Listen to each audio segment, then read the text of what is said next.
அனைவருக்கும் வணக்கம். UGTRB mathematics exam வச்சுட்டா எம்சிக்யூஸ் டெஸ்ட் பேட்ச் ப்ரொவைட் பண்ணுறோம். அதே போல் full set of study material அவைலபிளாக இருக்குது. செவன்ன்றவங்க இந்த MCQs test batch study material வாங்கி படிக்கலாம். இப்போ யூஜிடிஆர்பி மேத்தமெட்டிக்ஸ் எக்ஸாம் வச்சுட்டா ரேனாஸ்லேருந்து ஒரு முக்கியமான எம்சிக்யூஸ்லாம் பார்க்க போகிறோம். டோட்டலாக இந்த 8 எம்சிக்யூஸ் இருக்கும். எல்லாமே ஒர்த்தாக இருக்கும். ஸோ ஒன் பை ஒன்னாக பார்த்துருவோம். Consider the series sum is n from 1 to infinity -1 whole power n √n divided by n plus 1. ஆக்சுவலாக இந்த சீரியஸ் பார்த்தோன்னே உங்களுக்கு இந்த சீரியஸ் என்ன ஃபார்மேட்டில் இருக்குன்றது டப்புன்னு மைண்டில் ஸ்ட்ரைக் அவுட் ஆகணும். ஸோ இது எப்படி இருக்குன்னா summation n from 1 to infinity -1 whole power n into an ஃபார்மேட்டில் இருக்குது. ஸோ an டேர்ம்ஸ் பார்த்தீங்க அப்படின்னா √n divided by n plus 1 ஃபார்மேட்டில் இருக்குது. இது an வந்து டிக்ரீஸ் ஆகும் அந்த கன்வர்ஜஸ் டு 0வா இருக்குது. செக் பண்ணுங்களேன். இந்த சீரியஸ் வந்து டிக்ரீஸிங் கன்வர்ஜஸ் டு 0. அதனால இந்த சீரியஸ் வந்து கன்வர்ஜ் ஆகும். என்ன test? Leibniz test. Okay, alternating series test use பண்ணி நாங்கள் போட்டேன். ஓகே, ஸோ இது வந்து கண்டிஷனலி கன்வர்ஜென்ட் தான். அப்சல்யூட் கன்வர்ஜென்ஸ் வராது. என்ன ரீசனா இந்த டேர்மோட அப்சல்யூட் வேல்யூ போடுறச்ச ஸோ உங்களுக்கு எப்படி இருக்குன்னா summation n from 1 to infinity √n divided by n plus 1 ஃபார்மேட்டில் இருக்கும். அப்போ an பார்த்தீங்க அப்படின்னா √n divided by n plus 1 தான். ஸோ இது வந்து bounded by 1 by √n. Okay, ஏன்னா நம்ம அப்ராக்சிமேஷனில் பவுண்ட் கொடுக்க முடியும். அப்போ √n divided by n plus 1 இருக்குல்ல, இது எப்படி பவுண்ட் கொடுத்தேன்னு பாருங்க. √n divided by n convert பண்ணிக்கலாம். லெஸ் தென் அப்போ நான் 1 by √n ஆகிடும். ஸோ இது பவுண்டட் பை இது. அப்போ இந்த சீரியஸ் வந்து டைவர்ஜ் ஆகுதுங்க. இப்போ ஒரு சீரியஸ் பவுண்ட் ஆகிற டேர்ம்ஸ் வந்து டைவர்ஜ் ஆகுதுன்னா என்னுடைய பேரண்ட் சீரியஸ்னு ஆகும், டைவர்ஜ் ஆகும். ஸோ அப்சல்யூட் வராது. கண்டிஷனலி கன்வர்ஜென்ட்ன்றது கரெக்ட். டைவர்ஜஸ் ஃபால்ஸ், ஆசிலேட்டரி இங்கே ஃபால்ஸ். ஆசிலேட்டரினா ரெண்டு டேர்ம் ரிப்பீட் ஆகணும். ஒன்று +1 -1 +1 -1 ஆர் +2 -2 அப்படி ரிப்பீட் ஆகிட்டே வரணும். ஓகே, ஸோ உங்களுக்கு நீட்டாக சொல்யூஷன் கொடுத்துருக்கான் பாருங்களா. இது பார்த்தாவே உங்களுக்கு புரியும். ஸோ இந்த சீரியஸ் வந்து bounded by 1 by √n. So in series diverges so that the given series not converges absolutely. Now we check the Leibniz test. an is positive and decreasing and converges to 0.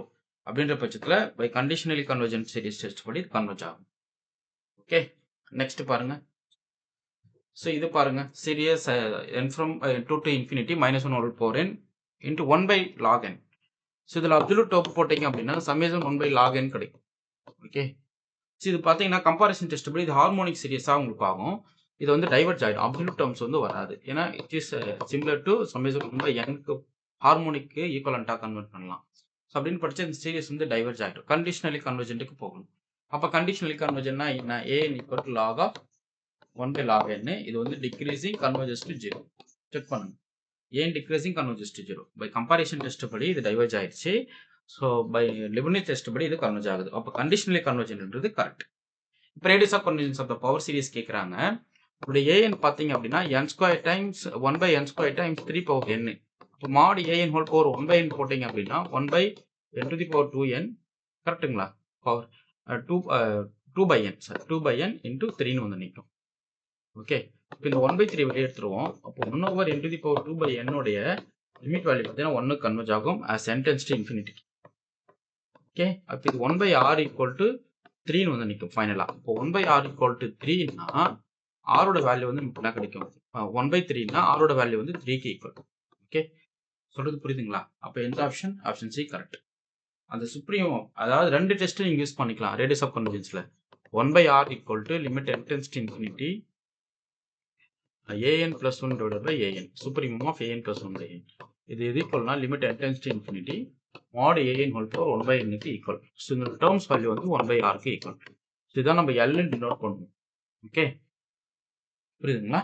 Next இது வந்து interval of convergence என்னன்றதை சொல்லணும். First radius of convergence இதுக்கு 1 ஏன்றதை comment பண்ணுங்க. an பார்த்தீங்க அப்படின்னா -1 whole power n divided by n. So mod an பார்த்தீங்க அப்படின்னா 1 by n. mod an whole power 1 by n பார்த்தீங்கன்னா வேல்யூ வந்து n to the power 1 by n plus limit n tends to infinity போச்சுன்னா 1. அப்போ ஆரோட value வந்து 1. So interval of convergence கண்டுபிடிக்கும் போது mod x plus 1 is less than or equal to r எடுத்துக்கலாம். So mod x plus 1 வந்து less than or equal to 1 எடுத்தீங்கன்னா -2 less than or equal to x less than or equal to +2 வந்து நிற்கும். 0 sorry, இது +1 add ஆகிறப்போ 0 ஆகிடும். கரெக்டுங்களா? அப்போது உங்களுக்கு வந்து பவுண்டரியில் லிமிட் எக்ஸிஸ்ட் ஆகுதா அதெல்லாம் நீங்கள் செக் பண்ணிட்டா போதுமானது. அதாவது சீரியஸ் கன்வர்ஜ் ஆகுதான்னு பார்க்கணும். இப்போது இந்த இடத்துல வந்து என்ன பண்ணால் x belongs to -2, 0 நான் போட்டுக்கிறேன்னு வச்சுக்கோங்க. என் பாயிண்ட்ஸ் பார்க்கணும். பிட்வீனில் கன்ஃபார்ம் கன்வர்ஜ் ஆகிடும். பட் என் பாயிண்ட்ஸ்லாம் நம்ம பார்க்கணும். அப்போ என்ன ஆகும்? Summation n from 1 to infinity -1 whole power n 2 போடுறீங்க. -2 சப்ஸ்டிட் பண்ணி பார்க்குறீங்க. -2 + 1 -1 whole power n divided by n கிடைக்கும். Summation n from 1 to infinity இது என்ன ஆகும்? 1 by n வந்து நிற்கும். அப்போ இது டைவர்ஜ் ஆகுது. 2ல டைவர்ஜ் ஆகுது. அப்போ ஜீரோவில் கன்வெர்ஜ் ஆகும். ஏன்னா ஜீரோவில் வந்து உங்களுக்கு ஹார்மோனிக்ஸ் தான், அதாவது ஆசிலேட்டரி சீக்வன்ஸாக வந்துட்டே இருக்கும். -1 +1/2 +1 -1/3 +1/4 அப்படின்னு போயிட்டே இருக்கும். ஓகே, அப்போது இது என்னன்னா, இது கண்டிஷனலி கன்வர்ஜென்ட்டுக்கு அந்த டேர்ம் ஜீரோ சப்ஸ்டிட் பண்ணும்போது நடக்குது, அப்சல்யூட் டேர்ம்ஸ் வரல. பட் என் பாயிண்ட்ல இது வந்து டைவர்ஜ் ஆகுது, இது கன்வர்ஜ் ஆகுது. ஸோ பார்த்தீங்கன்னா ஆப்ஷன் சி கரெக்ட். ஓகே, புரியுதுங்களா? நெக்ஸ்ட் வந்து இது இந்த டேர்ம் வந்து அப்சல்யூட் கன்வர்ஜென்ஸா கண்டிஷனலி கன்வர்ஜென்ட்டான்னு பாருங்க. ரேடியஸ் ஆஃப் கன்வர்ஜென்ஸ் வந்து 1/r = less than 1 இருந்தால் கன்வர்ஜ் ஆகும், 1/r is greater than 1 இருந்தால் டைவர்ஜ் ஆகும், 1/r is equal to 1 இருந்தால் டெஸ்ட் வந்து ஃபெயில் ஆகிடும். ஓகே, ஆக்சுவலாக எல் தானே, ஆக்சுவலாக இது எல்லுக்கு ஈக்குவல் மைண்டில் வச்சுக்கோங்க. இது எல் வந்து லெஸ் தென் 1 greater than 1 இல்லை ஈக்குவல் டு 1க்கு நிறைய டெஸ்ட் வருது, அதை நீங்கள் ஃபாலோ பண்ணிக்க வேண்டியதான். அடுத்து பாருங்க, இது சொல்லுங்க பார்ப்போம். இது வந்து கண்டிஷனல் கன்வர்ஜென்ட்டா அப்சல்யூட் கன்வர்ஜென்ஸான்றதை கமெண்ட் பண்ணுங்க. ரொம்ப முக்கியமான சீரியஸுங்க அது. ஸோ பேசிக் ஐடியாஸ் இது யூஸ் பண்ணி போட்டு போயிட்டே பண்ணிதான் சிம்பிள். ஓகே, ஸோ நிறைய எம்சிக்யூஸ் இருக்குங்க. எம்சிக்யூஸ்லாம் பார்த்தீங்கன்னா மிரண்டுருவீங்க. அவ்வளோ ஏரியா கொஷின்ஸ்லாம் நல்லா நீட்டாக ரெடி பண்ணி கொஷின்ஸ் ஃப்ரேமிங்கில் பயங்கரமாக செதுக்கியிருப்பேன். ஒவ்வொரு கொஷின்ஸுமே வேறு லெவலாக இருக்கும். ஸோ இந்த கொஷின் புக்லெட்டை வாங்கி படிங்க. ஸோ ரொம்ப ரொம்ப ஒர்த்தாக ரெடி பண்ணியிருப்பேன். இதெல்லாம் டெஸ்ட் சீரியஸில் கேட்ட கொஷின்ஸ் பார்த்தீங்களா எப்படி இருக்கு பாருங்கள். இதெல்லாம் மிஸ் பண்ணாமல் படிங்க. சிஎஸ்ஆர் மேத்தமெட்டிக்ஸ்க்கும் டெஸ்ட் சீரியஸ் எம்சிக்யூஸ் போட்டுட்டு வரேன். இதெல்லாம் பாருங்களேன். இந்த டெஸ்ட் எப்போ கன்வர்ஜ் ஆகும், பியோட வேல்யூஸ் என்னவா இருக்குன்றதுலாம் பயங்கரமாக கொஷின்ஸ் கேட்டிருப்பேன். இதெல்லாமே டெஸ்ட்டில் கேட்டிருக்கேன். ஓகே, ஸோ இதுக்கு என்ன டெஸ்ட்டு நீங்கள் ஆல்ரெடி போட்டிருப்பீங்க, காட்சிக் கண்டென்சேஷன் டெஸ்ட். அது 2n into 1/n 2n into log of 2n whole power p ஃபார்மேட்டில் போட்டு 2 கேன்சல் பண்ணிட்டு 1/n power p into log 2 whole power p போட்டுருப்பீங்க. இது வந்து எப்போ கன்வர்ஜ் ஆகுனா p greater than 1, ஏன்னா p radius. அவ்வளோதான், சிம்பிளாக போட்டு போயிட்டே இருக்கலாம். ஸோ சம்பவம் வந்து வேறு லெவலாக இருக்கும். ஸோ இந்த கொஷின்ஸ்லாம் ப்ராக்டிஸ் பண்ணுங்கள். கொஷின்ஸ் ப்ராக்டிஸ் பண்ணுறது ரொம்ப ரொம்ப நல்லதுங்க. நிறைய கொஷின்ஸ் இருக்குது, கலெக்ஷன்ஸ் ஆஃப் கொஷின்ஸ் இருக்குது. நீங்கள் எந்த இன்ஸ்டியூட் வேணால் படிங்க, பிரச்சனையே இல்லை. ஆனால் கொஷின் ப்ராக்டிஸ் பண்ணுறதுக்கு உங்களுக்கு முறையான புத்தகம் இருக்கா அப்படின்னு தான் பார்க்கணும். நீங்கள் நிறைய கொஷின் ப்ராக்டிஸ் பண்ண என்ன பண்ணிடலான்னா, சப்ஜெக்ட் வந்து எங்கே தப்பு பண்ணுறோம், எங்கே கரெக்டாக படிச்சுட்டு வரோம் அப்படின்றதுலாம் இதெல்லாம் ஓவர் தெரியுதுங்களா? எல்லாம் over the quarter line by line question எடுத்திருக்கேன். ஒரு கொஷின் கூட விடாமல் ஒரு பேஜ் கூட இல்லை புத்தகத்தில், அப்படியே எல்லா பேஜுமே லைன் பை லைன் எடுத்து செதுக்கி வச்சுருக்கேன் கொஷின் கலெக்ஷன்.